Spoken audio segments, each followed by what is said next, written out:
the term God, heavily used today in many different cultures and societies, we have to realize that there are many different beings that consider themselves gods or even lords.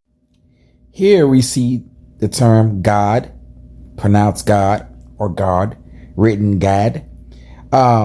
We have to remember that God's original name was written in the scriptures.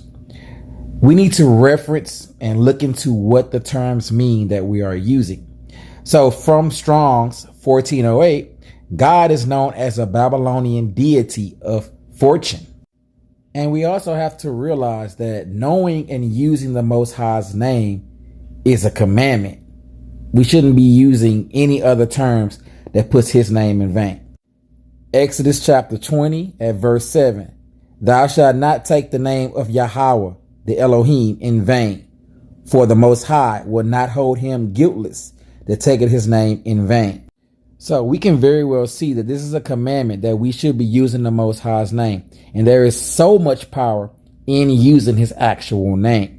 We have to realize that everywhere you see God and Lord was an actual name or actual title for the Most High himself. A lot of our people are confused and lost because they're using this specific term and do not know who they're actually praying and worshiping and praising to, when there are many different deities in many different cultures that consider themselves or go by the term God. And goes back to Egypt, goes back to Babylon, and many other earlier civilizations that use that specific term.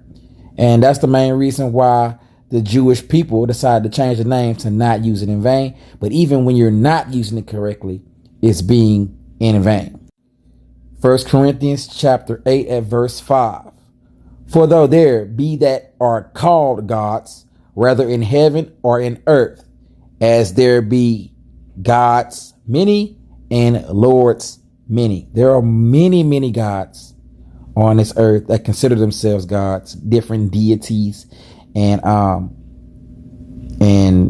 individuals from these different cultures. We have to realize that there is much power in the Most High's name, Yahuah.